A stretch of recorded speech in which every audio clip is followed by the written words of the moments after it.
Hello students. स्वागत है आप सबका यूपीएससी क्रॉनिकल्स के यूट्यूब प्लेटफॉर्म पे।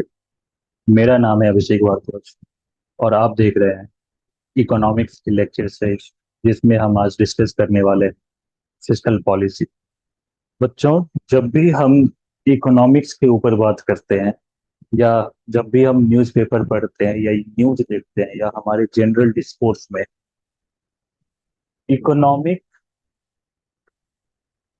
कॉन्टेक्स्ट में हम दो तरह की पॉलिसीज के बारे में अक्सर सुनते रहते हैं। एक हम सुनते हैं मॉनेटरी पॉलिसी,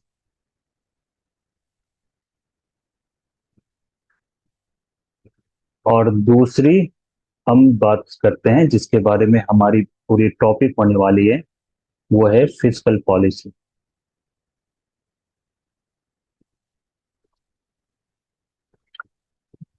तो ये दो पॉलिसी के बारे में हम लोग इकोनॉमिक्स में अक्सर सुनते रहते हैं। अच्छा, मैं आपको पहले एक बात क्लियर कर दूंगा अपने कोर्स के बारे में कि ये जो कोर्स है फिस्कल पॉलिसी से शुरू करने का मतलब इसलिए है क्योंकि ये टर्म और ये कंसेप्ट हम हर रोज न्यूज़पेपर में पढ़ते रहते हैं। तो जो नए बच्चे हैं जो इस तैयारी में पहली बार इंटर कर रहे हैं, उनके लिए न्यूज़पेपर पढ़ना थोड़ा आसान हो जाए, इकोनॉमिक सेक्शन भी पढ़ना आसान हो जाए, इसलिए हम इस पॉलिसी को अभी इंट्रोड्यूस कर लेते हैं। क्योंकि इससे रिलेटेड हर रोज कुछ ना कुछ न्यूज़पेपर में जब भी हम देखते हैं कि गवर्नमेंट की इतनी बोरोविंग है, गवर्नमेंट की डेफिसिट इतनी है, हम सुनते हैं फिजिकल डेफिसिट, रेवेन्यू डेफिसिट, और गवर्नमेंट की एक्सपेंडिचर, कैपिटल एक्सपेंडिचर, कितने तरह के टैक्सेस गवर्नमेंट हमारे ऊपर लगाती है। तो ये सारी बातें जब एक नया बच्चा जो इस तैयारी में पहली बार आता है, तो उसके लिए ये सारी चीजों को ग्रास्प करना काफी मुश्किल हो जाता है। और उसकी जो इनिशियल इंप्रेशन है इकोनॉमिक्स को लेकर के वो है कि economics is a difficult subject, और वो उतनी अटेंशन इकोनॉमिक्स को इनिशियली नहीं दे पाता है। एटलीस्ट मेरे साथ यही हुआ था जब मैं इस तैयारी में पहली बार आया था। तो शुरुआत में मुझे इकोनॉमिक्स काफी मुश्किल सब्जेक्ट लगता है, और ये सिर्फ मेरी बात नहीं है। मैंने जितने लोगों से पूछा है, जितने लोगों से मैंने ओपिनियन ली है, जितने बच्चों से मैंने ओपिनियन ली है, तो लगभग 90% केस में मुझे यही चीज सुनने को मिला है कि इकोनॉमिक्स उनके लिए काफी मुश्किल है, comparison in comparison with other subjects. तो और हाँ, दूसरी बात ये है कि ये जो वीडियो है तो ये शॉर्ट वीडियोज होंगे, हालांकि कॉन्सेप्ट आपको डिटेल में ही मैं आपको बताऊंगा। पर वीडियो की लेंथ अगर एक वीडियो में बनाऊं तो ये कम से कम 5 घंटे की वीडियो आपको बनेगी। तो 5 घंटे की वीडियो में दो प्रॉब्लम होती है। एक मेरे साथ भी प्रॉब्लम ये है कि इस 5 घंटे की वीडियो को मुझे फिर एडिट करना पड़ेगा, क्योंकि रिकॉर्ड में कुछ ना कुछ हो जाती है, कभी बैकग्राउंड नॉइज हो जाती है, कभी रिकॉर्डर की प्रॉब्लम हो जाती है, कभी माइक की प्रॉब्लम हो जाती है। और एडिट करने में भी 5 घंटे के लिए मुझे 5 घंटे फिर वीडियो देखनी पड़ती है, उसमें फिर कहीं पे कट लगाना है, कहाँ पे इनहेंस करना है। तो ये सारी मुश्किलें होती है, और कभी कभी ऐसा भी होता है कि पूरी वीडियो मैंने एडिट कर ली पर उसको फिर से एक्सपोर्ट करने में या सेव करने में कहीं दिक्कत आ गई, तो फिर से वो प्रोसेस शुरू करनी पड़ती है। तो इसलिए मैंने सोचा है कि इस वीडियो को मैं छोटे छोटे लेंथ में बनाऊं, 15 से 20 मिनट की या मैक्सिमम आधे घंटे की वीडियो। और फिर इससे फायदा आपको भी है कि जहाँ पे आप 5 घंटे की वीडियो लगातार देखने बैठेंगे तो आपकी भी कंसंट्रेशन कहीं ना कहीं बीच में ही जवाब दे जाएगी। इसलिए उससे बेहतर है कि आप 15 20 आधे घंटे की वीडियो देखें एक बार में, और उसको फिर एक समझने की कोशिश करें, उसको रिवाइज करें, और उसके बाद फिर आप दूसरी वीडियो के ऊपर आए। तो इस तरह से म्यूचुअली हम दोनों का ही यहाँ पे फायदा है। तो having said that, let's come back to our original discussion of fiscal policy. तो मैंने आपसे पूछा कि मैंने आपको बताया कि दो तरह की पॉलिसी के बारे में हम लोग अक्सर सुनते हैं, मॉनेटरी पॉलिसी और फिस्कल पॉलिसी। अब मैं आपसे पूछता हूं कि इन दोनों में क्या डिफरेंस है। मॉनेटरी पॉलिसी और फिस्कल पॉलिसी में बेसिक डिफरेंस आपको क्या समझ आती है?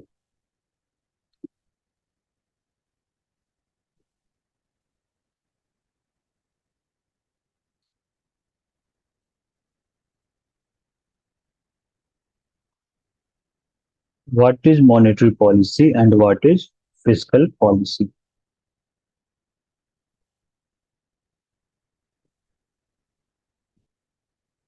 So monetary policy is the policy through which Reserve Bank of India manages liquidity in the market. Market या इकोनॉमी में लिक्विडिटी को मैनेज करने की पॉलिसी को मॉनेटरी पॉलिसी कहते हैं। यहाँ पे दो चीज हमें समझ आती है। सबसे पहले कि इस पॉलिसी के through Reserve Bank of India liquidity manage करती है। Liquidity is nothing but flow of money in the market और in the economy. Liquidity is nothing but flow of money in the economy. तो यहाँ से हमें दो बात क्या समझ में आती है कि ये जो मॉनेटरी पॉलिसी है ये किसके द्वारा चलाई जाती है? ये चलाई जाती है रिजर्व बैंक ऑफ इंडिया के द्वारा। और इसकी पर्पस क्या है? इसकी पर्पस है लिक्विडिटी को मैनेज करना किसी भी इकोनॉमी में। वही fiscal policy government of India की पॉलिसी है। गवर्नमेंट ऑफ इंडिया की पॉलिसी है। और गवर्नमेंट ऑफ इंडिया में भी कौन सी मिनिस्ट्री है? ये है ministry of finance. Finance ministry की पॉलिसी है। और इसकी पर्पस क्या है? फिस्कल पॉलिसी की पर्पस है कि गवर्नमेंट के रिवेन्यू और एक्सपेंडिचर को, बेसिकली आप इसको ये समझो कि रिवेन्यू और एक्सपेंडिचर की प्लानिंग, रिवेन्यू और एक्सपेंडिचर की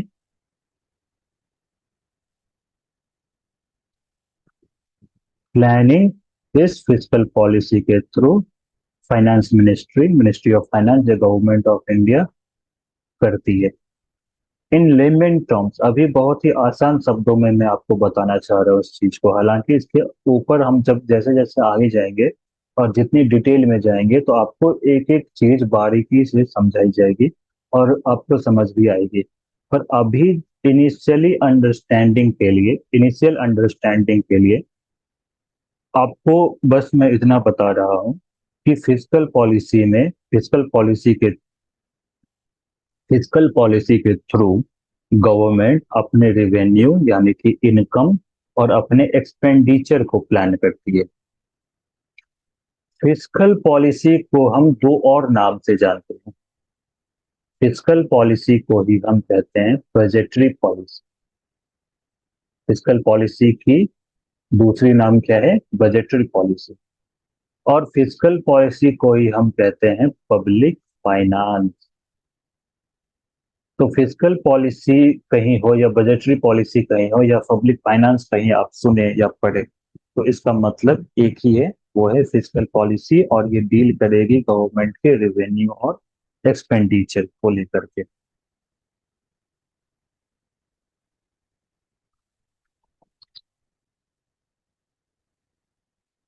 अब मैं आपसे, चूंकि फिस्कल पॉलिसी को बजटरी पॉलिसी भी कहते हैं, तो मैं आपसे सिंपल एक क्वेश्चन पूछता हूँ कि व्हाट इज बजट? बजट क्या है? तो बजट आप जानते होंगे या आप कहीं पढ़ते होंगे, या नहीं भी जानते हैं तो आप यहाँ पे अब जान जाएंगे। बजट एक फाइनेंशियल स्टेटमेंट है। और ये कैसी फाइनेंशियल है? ये एनुअल फाइनेंशियल स्टेटमेंट है। Annual financial statement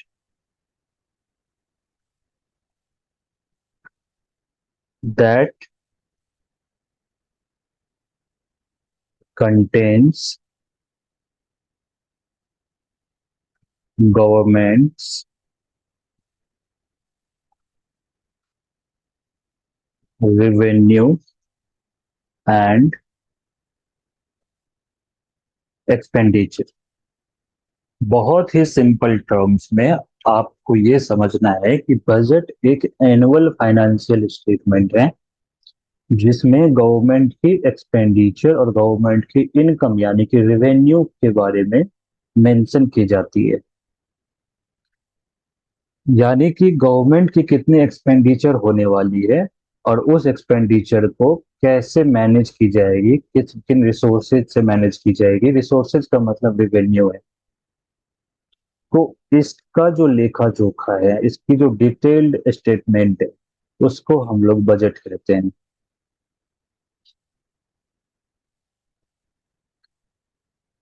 So since fiscal policy is also called budgetary policy, and budget is nothing but this statement, financial statement which contains government expenditure and revenue. Therefore, fiscal policy also contains governments, or fiscal policy also talks about government's expenditure and revenue. But remember here, in country like India or in general any country, expenditure जो है ना किसी भी country की, since हम India के context में बात करते हैं तो हम सिर्फ इंडिया की बात करेंगे यहाँ पे। इंडिया के एक्सपेंडिचर ऑलवेज एक्सीड्स रेवेन्यू। तो यहाँ पे जब एक्सपेंडिचर रेवेन्यू से अधिक हो जाती है तो we come across a certain economic term which is called deficit. तो हमें डेफिसिट की सिचुएशन हो जाती है। डेफिसिट कब होती है? जब एक्सपेंडिचर रेवेन्यू से अधिक हो जाती है। इस डेफिसिट को मैनेज करने के लिए government has to borrow something, borrow some money, borrow some resources. So here comes an important aspect of fiscal policy, which is also borrowing. Therefore, in budget, as we shall see, it's not only revenue and expenditure. Now, let me modify this definition: revenue, expenditure, and borrowing.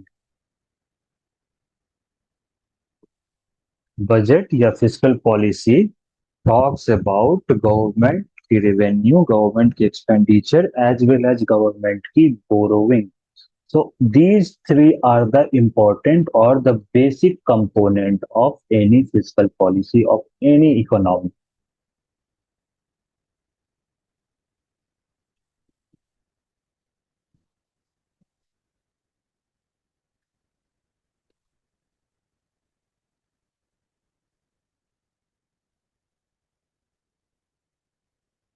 So if we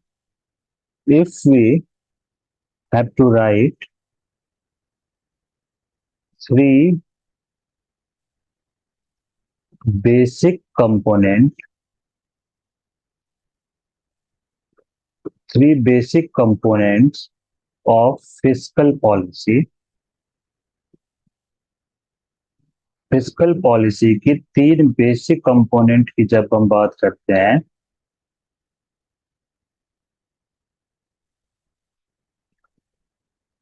तो ये तीन basic component में आ जाएंगे हमारे। सबसे पहले revenue,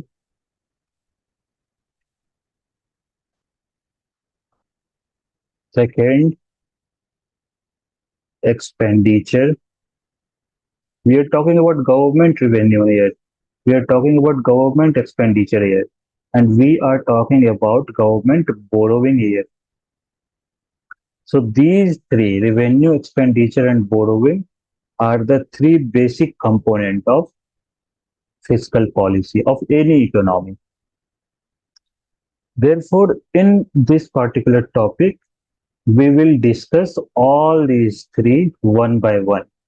First, we will talk about revenue, then we will talk about borrowing, and finally we will talk about expenditure. Expenditure को last में करने का मतलब है कि एक्सपेंडिचर मैक्सिमम आधे घंटे में ये कवर हो जाएगी। जो मेन कंपोनेंट है रेवेन्यू और बोरोविंग, इसमें मेजोरिटी ऑफ टाइम हमारी जाती है। एक्सपेंडिचर तो बहुत ही आसान है और बहुत ही सिंपल है और बहुत ही कम समय में आपकी कवर भी हो जाएगी। Therefore, we will first talk about revenue, then borrowing, then expenditure. But before we start our discussion on revenue, let me ask you one final question for today. What is the objective of fiscal policy? I want from you,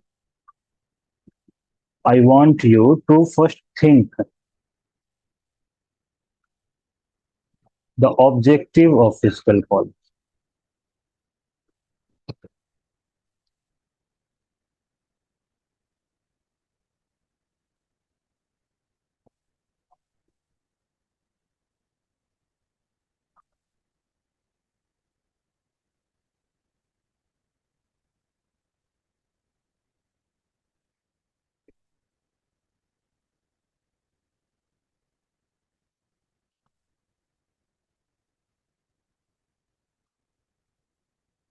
Principal objective of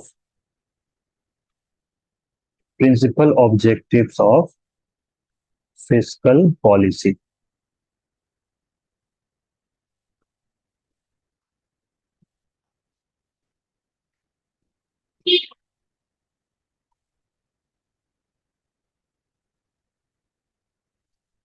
Think for 10 seconds. Okay, it is 10 minutes. Wait.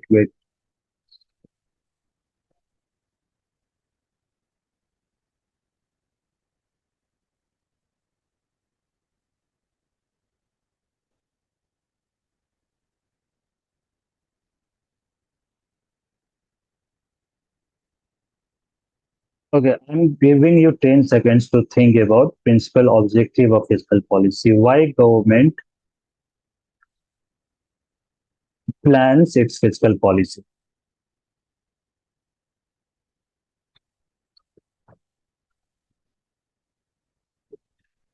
अगर आपको समय और चाहिए तो video को, चूंकि recorded lecture है, तो वीडियो को पॉज कर सकते हैं और उसके बाद थोड़ी देर सोच सकते हैं। उम्मीद है कि आपने ये एक्सरसाइज की होगी, आपने थोड़ा सोचा होगा। But I am going to answer this as well. कोई भी गवर्नमेंट फिस्कल पॉलिसी क्यों ये अप्लाई करती है, इंट्रोड्यूस करती है या एग्जीक्यूट करती है? तो first objective first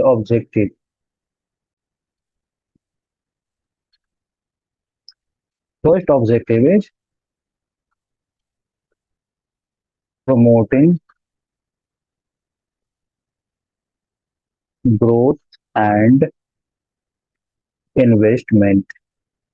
So this is the first objective of government fiscal policy. Government want to make economic growth. Government want to promote economic growth and investment. So that's why government introduces fiscal policy.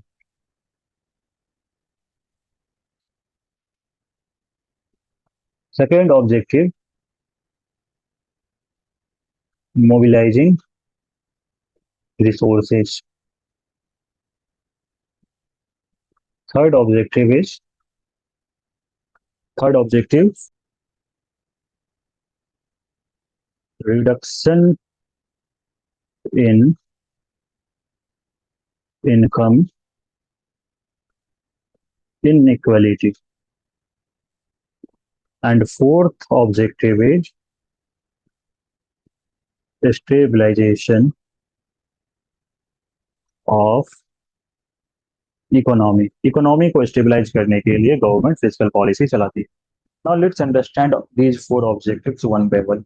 These are very simple objectives but needs a little bit explanation for you to understand. First objective is promoting growth and investment. किसी भी economy, किसी भी government को अपनी country में growth को promote करना ही पड़ता है और ग्रोथ के थ्रू वो डेवलपमेंट ला सकती है. I hope you understand the difference between growth and development. Economic growth is growth. When your GDP rises, that's growth. But when the fruits of this growth reaches to every section of society equitably, then it is development. So to promote growth and development, government has to include a fiscal policy. Now for growth, we need investment, and this investment is also done through government's fiscal policy, through government expenditure. We have often talked about capital expenditure. So promoting growth and investment is one of the principal objective of fiscal policy. Now, second is mobilizing resources. तो government needs how much is government needs a rough idea that how much is required, how much resource, how much money is required for the growth and development, particularly development, because it will run so many welfare measures, so many welfare programs, it gives so much subsidies. So government needs data, how much is required, and for that it needs mobilization of resources. And how does it mobilize resources? It mobilizes resources by taxation system. Government हमारे ऊपर tax लगाती है, we पे taxes, a number of direct as well as indirect taxes, and through which government mobilizes resources. Mobilizing means procuring resource and distributing resource. That is mobilization. Third is reduction in income inequality. As we have seen in polity as well, we have heard of directive principle of state policy. In directive principle of state policy, there is an article, I'm forgetting, either it is Article 39 or Article 40, which talks about it is the government responsibility to reduce this income inequality and to promote welfare mechanisms. So India is a welfare state, and the dream of our constitutional forefathers, dream of our constitutional forefathers to make India a welfare state. तो welfare state के एक component है कि दो section की income के बीच ज्यादा जो भी गैप है उसको धीरे धीरे कम करना है। ये ऐसी बहुत ज्यादा गैप ना हो कि it will look like to India. So reduction in income inequality is also one of the principal objective of government's fiscal policy. अब बात आती है कि गवर्नमेंट इस चीज को कैसे रिड्यूस करती है, इनकम इनइक्वालिटी को रिड्यूस कैसे करती है गवर्नमेंट। तो इनकम इनइक्वालिटी को रिड्यूस करने के लिए गवर्नमेंट लगाती है प्रोग्रेसिव टैक्स। प्रोग्रेसिव टैक्स क्या हुई, हालांकि इसके बारे में हम आगे पढ़ेंगे, पर यहाँ पे हम क्योंकि वर्ड को मैंने इंट्रोड्यूस कर दिया है तो यहाँ पे मैं आपको इसके बारे में थोड़ी सी आपको बात बताऊं जिससे आपको समझ में आ जाए। प्रोग्रेसिव टैक्स उस तरह की टैक्स होती है जिससे जब आपकी इनकम बढ़ती है तो आप हायर टैक्स रेंज में आते हैं। आप सुनते होंगे कि ये टैक्स स्लैब के बारे में, तो वो है कि आपकी एक प्रिस्क्राइब्ड इनकम कि आप इतने इनकम में पहुंच गए तो आप इस टैक्स स्लैब में आ गए। तो जैसे जैसे आपकी इनकम बढ़ेगी आपकी टैक्स जो है आपके ऊपर ज्यादा अप्लाई होगी, तो आपको ज्यादा टैक्स देना पड़ेगा। तो such type of tax provision is called progressive tax. इसके बारे में हम आगे डिटेल में बात करेंगे, तो वहां पे आपको अगर जो भी समझ अगर नहीं आई है थोड़ी सी तो वहां पे आपकी क्लियर हो जाएगी।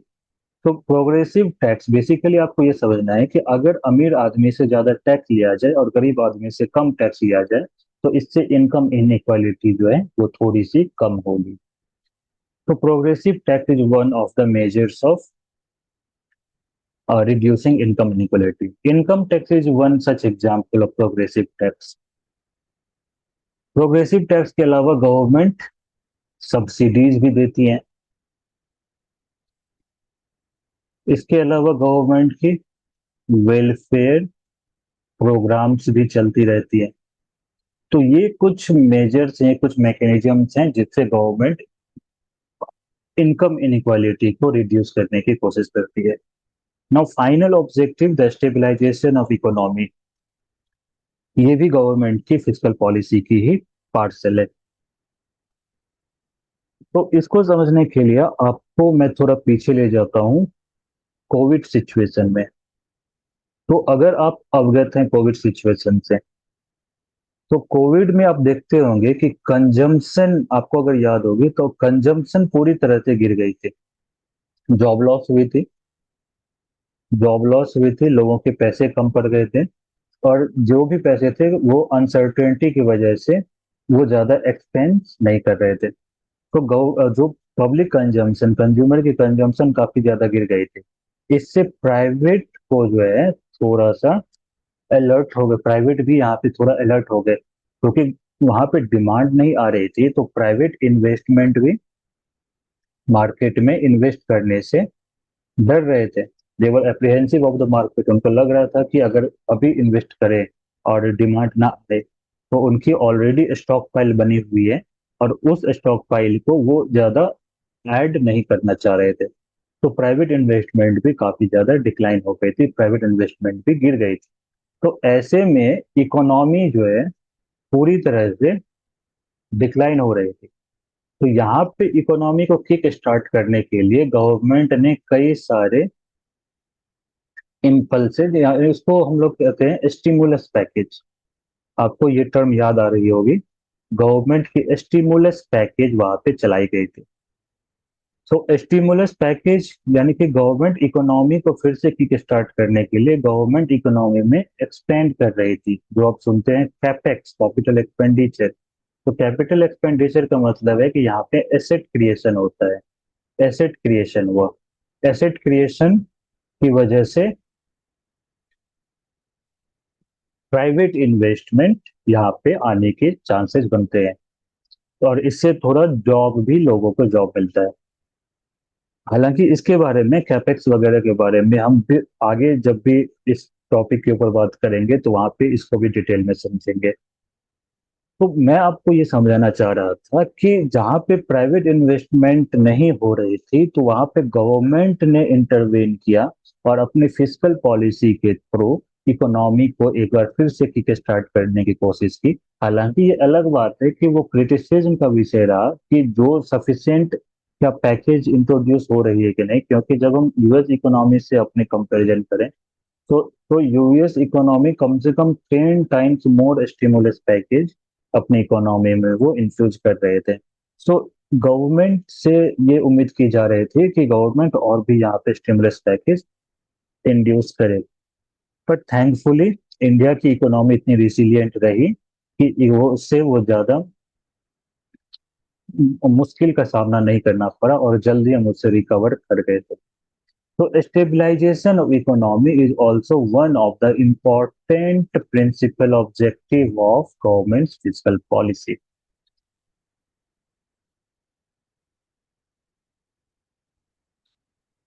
अब हम वापस चलते हैं अपनी फिस्कल पॉलिसी के कंपोनेंट्स के ऊपर, जहाँ पे हम रिवेन्यू के ऊपर सबसे पहले बात करेंगे।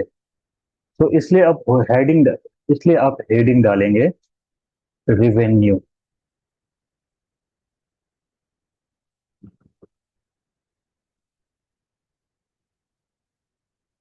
Revenue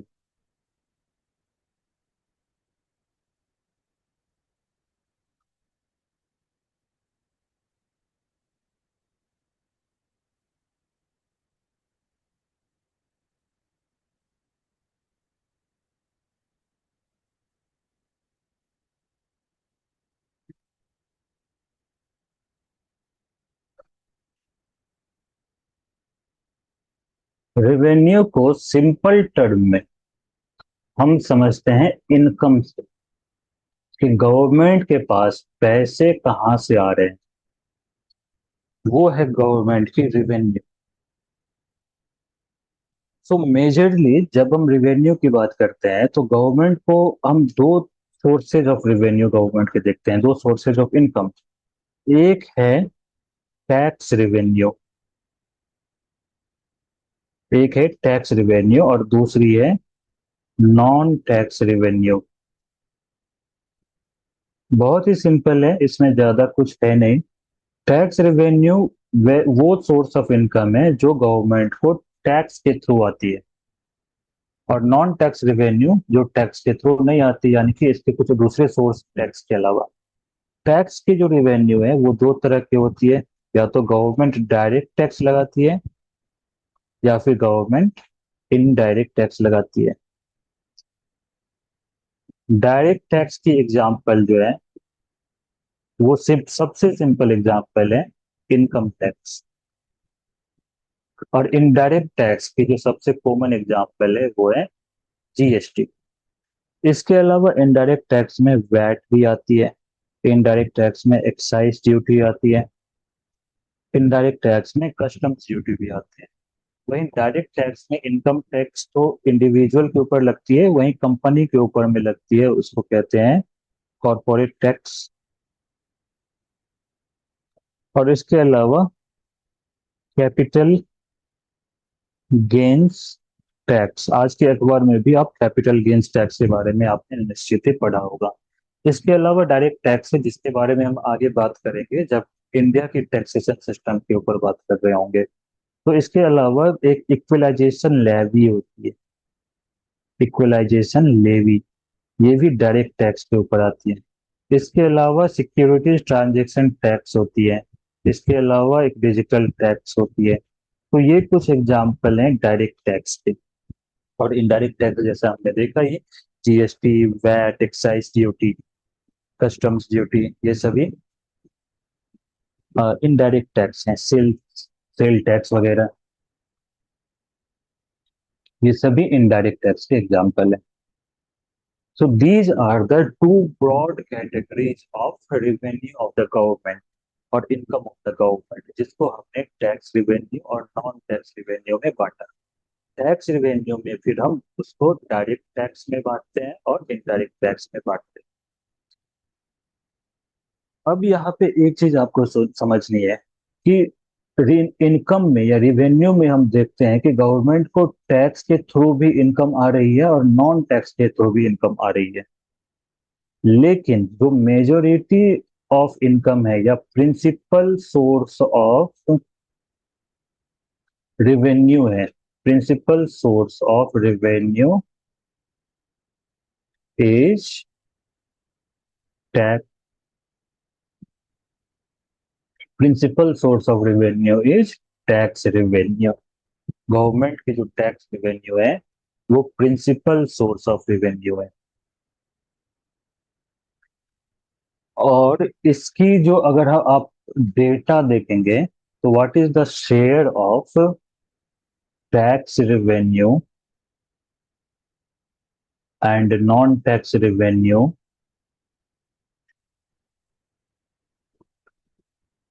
share of tax revenue and non-tax revenue is heavily inclined toward tax revenue, which comprises of almost 80% of government revenue, and non-tax revenue is almost 20%. So, so tax revenue is basically the principal source of government revenue. This is what you need to understand for now. Next, हम बात करेंगे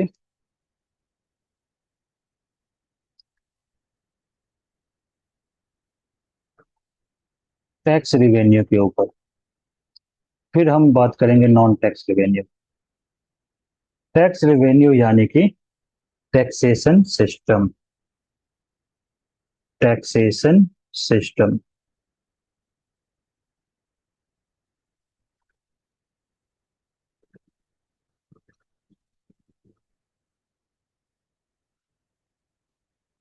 taxation system, तो पहले यहाँ पे हम general taxation system, कोई भी इकोनॉमी, कोई भी कंट्री में जो क्लासिफिकेशन है टैक्सेशन सिस्टम की, हम पहले उसके ऊपर बात कर लेते हैं, उसको समझ लेते हैं। उसके बाद हम इंडिया के कॉन्टेक्स्ट में वो किस तरह से काम करती है हम उसको समझेंगे।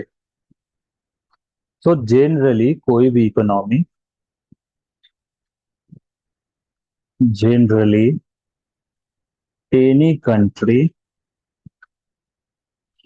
any country has the following, any country has the following, generally any country has the following.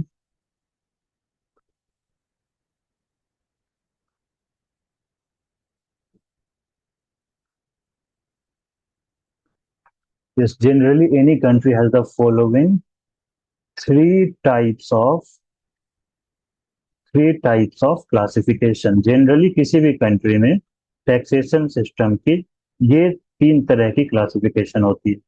Following three types of classification. और ये क्लासिफिकेशंस क्या क्या है? सबसे पहले जो क्लासिफिकेशन हम देखते हैं वो देखते हैं डायरेक्ट टैक्स, यानी कि किसी भी कंट्री को टैक्स को हम लोग या तो डायरेक्ट टैक्स में बांट करके देख सकते हैं, direct tax and indirect tax. किसी भी कंट्री के टैक्स को, किसी भी इकोनॉमी के टैक्स को हम डायरेक्ट और इनडायरेक्ट टैक्स में क्लासिफाई करके देख सकते हैं। दूसरी जो क्लासिफिकेशन है वो क्लासिफिकेशन, और काफी इंपॉर्टेंट, काफी मजेदार क्लासिफिकेशन है, specific tax and ad valorem tax. Specific tax and ad valorem tax, यानी कि किसी भी कंट्री के टैक्सेशन सिस्टम को या किसी भी कंट्री के टैक्स स्ट्रक्चर को हम स्पेसिफिक टैक्स या एड वेलोरम टैक्स में बांट करके देख सकते हैं, समझ सकते हैं। और तीसरी जो कैटेगरी है वो हम किसी भी कंट्री के टैक्स को या टैक्सेशन सिस्टम को progressive tax and regressive tax में भी क्लासिफाई करके बांट सकते हैं, देख सकते हैं, समझ सकते हैं। तो ये तीन ब्रॉड कैटेगरीज हैं, ब्रॉड क्लासिफिकेशन है जहाँ पे हम टैक्सेशन सिस्टम को देखते हैं, समझते हैं। तो सबसे पहले हम बात करते हैं पहली कैटेगरी की, डायरेक्ट टैक्स और इनडायरेक्ट टैक्स।